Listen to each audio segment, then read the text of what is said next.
We are jumping right into the meat and potatoes really of this percent unit today, and this is the part that I'm most excited about because this is the stuff that is most applicable to you guys, and what we have done so far in our percents unit, converting fractions, decimals, and percents, and finding percents of a number, has all just kind of climaxed and set us up for today's conversation. Today we're going to talk about 4 different real-life applications that we see in real life, and you see that here in our essential question. My main goal is for you to walk away today with several different ideas on where you might end up seeing percents in real life. So the first way that we see percents in real life is with something we call sales tax. And sales tax you probably have encountered before, whether you realized it or not, but it's a percent of whatever you're buying. It's a percent of whatever you are buying that is added on to your purchase. And I'm going to capitalize this word added. It's added to your purchase. So next time you're in a store and you're buying clothes or buying toys or whatever it is that you're shopping for, take a look at the receipt that you're handed at the end of your transaction, because normally whatever you're buying and whatever you saw the sales tag to be, you're being charged more than that.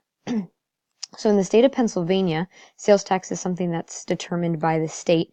And in our state, we have a 6% sales tax. And I hear many of you say that what that means is that it's 6 extra cents for every dollar. So we're going to calculate a 6% sales tax on a pair of shoes that we're buying that's $135.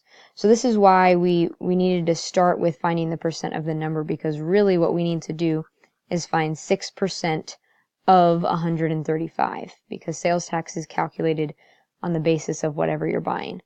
So we know that of means multiply, so we're just going to turn this percent into a decimal, 0.06, and we are going to multiply that by $135, because that is how much our pair of shoes is costing us.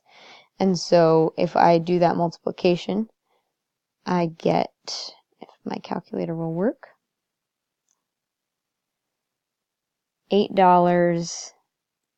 I got 8.1 on my calculator, and we know that money has 2 decimal places, so I need to add that 0 onto the end. The second piece to this question then says to calculate the total cost, because the pair of shoes cost $135, but now I have this extra sales tax that we said was added on to that price. So we calculated how much sales tax we're actually paying, but now I need to add that to my original price. So I'm going to take my shoes, which costed $135, and add to it my sales tax of $8.10.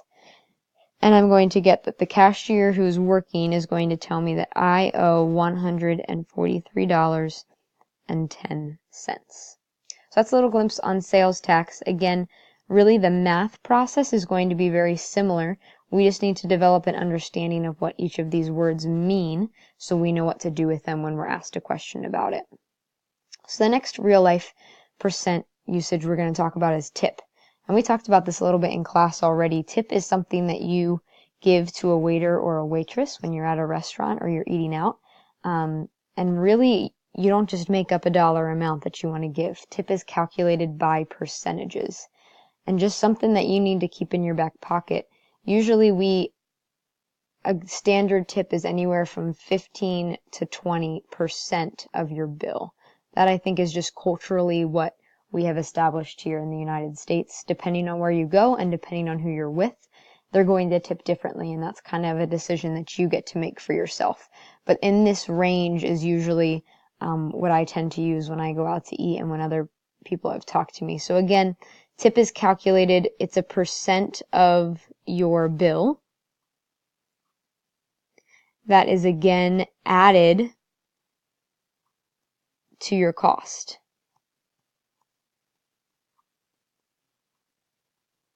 but we have to find the percent of your bill, which is something that sounds familiar to us, percent of a number.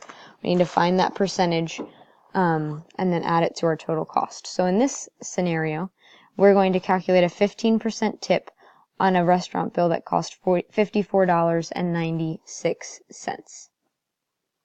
So we know that to find a percent of a number, we have to multiply. So I'm going to turn 15% into a decimal, and I'm going to multiply it by my total bill of $54.96. And I'm going to get that my tip that I'm going to leave for my waiter or waitress is 0.15 times 54.96. I got in my calculator 8.244. And hopefully there's a red flag going off in your head right now because this doesn't look like money. We need to look at the third number to determine what we're going to round to. Since it's less than 5, our tip amount is going to be $8.24. But again, that's just the extra that you're giving to your waiter or to your waitress. So down here it says to calculate the total cost of your meal. What is that credit card going to be charged? So we need to take whatever our food costs, which was $54.96, and add our tip to it to determine how much money we're going to spend on our meal. So $8.24 plus $54.96, and I get a total bill, my credit card or the cash that I'd have to pay is $63.20. So again, depending on what question you're asked, you might have to find the total cost. You might just have to find the tip, but tip is always added to your bill. So another example, the third real life percent scenario that we're going to look at is something called discount. And I know that you know what discounts are, what sales are. Black Friday's coming up, one of the biggest sale days of the year. And so a discount, again, is calculated by taking the percent of an original price.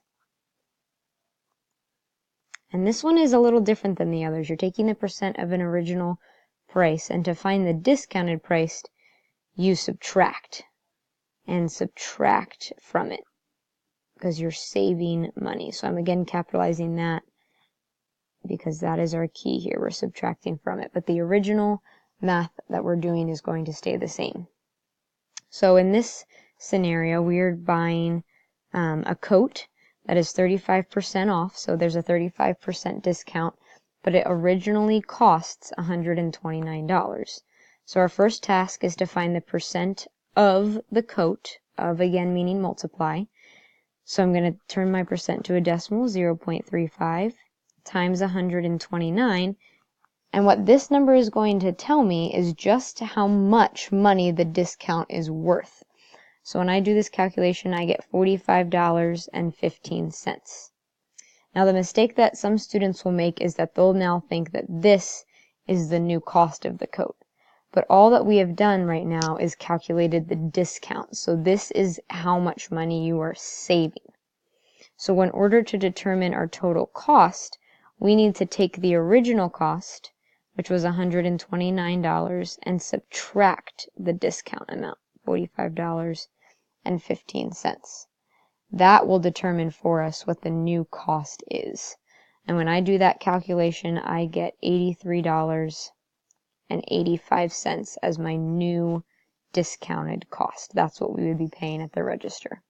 Except, of course, we would have sales tax added to that. And so you can see how these questions are very layered, or could be very layered, by having to find the discount and then sales tax on top of that. The last one that we're going to discuss is something that I think might be new for most of you. It's something called commission. Commission, again, starts like these others. You're finding the percent of a sale.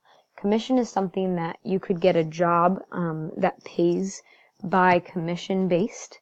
And just some professions that I know off the top of my head that do work based on commission. I know that real estate agents, people who buy and sell houses, they make something called commission on top of what their normal salary would be. Car salesmen might do it. A lot of sales positions have commission based, and that's just to be an incentive for their employees to sell things. So again, this one we're finding the percent of the sales made. So if you're a car salesman, you're finding the percent of how much money you sold in cars, or how much money you sold in houses, or how much, I had a buddy who worked at Radio Shack, and so it was how much money, the percent of how much money he sold in phones and tablets and things that were sold at Radio Shack. So commission is the percent of the sales, and we then add this if the question asks for it. So again, this is an adding question, added to the salary. So this is probably the most complex of the four, because there's two different numbers that you might be given in a problem. And so you need to determine what dollar amount represents the sales and what represents the salary, which is just a word to describe how much money somebody makes. So again, it's going to start off very similarly. We're going to calculate a 7.5% commission on $80,000 worth of sales. So this might be a car salesman who sold 2 cars, or maybe even just 1 car that month that was worth $80,000. But we're finding the percent of that number, again, of telling us to multiply. So my equation that I would be writing is 0.075, since we had to move that decimal 2 spaces over, times $80,000. And when I do that math, 0.075 times $80,000, I get an answer of $6,000. And so what this is the commission that whoever sold all of this $80,000 is going to get on top of their salary. So when we go down here to calculate the total person's paycheck, you're always going to be given this second piece of information. This person originally and always gets paid $2,600, whether that's monthly or weekly, I'm not sure. But this commission amount gets added to this. So we're going to take our salary of $2,600 and we're going to add $6,000 to it. And so this paycheck, and man, is this a big bonus, became $8,600 instead of their original $2,600, because they did a good job and they sold $80,000 worth of goods. They get to add $6,000 to their paycheck. So that's a little glimpse into commission. We're going to spend some more time talking about that. But what I'd like you to do is just practice finding some of these different percents and adding or subtracting depending on the scenario. So if you flip your notes over, you're going to see a page that looks like this. The first column in each of these, you're just actually finding the percent. So you see here in example 1, it says to calculate what the 7% sales tax is on this sweater. And then in the second column, you're going to do that second step and either add or subtract based on whether you're finding sales tax or a discount. So 2 different steps to all of these problems. And again, if you notice with those commission problems, I tell you what the person's salary would be that you need to add to it. So this will be your practice assignment. We'll pick up here tomorrow, but give these 8 examples a try, and we'll talk about it tomorrow.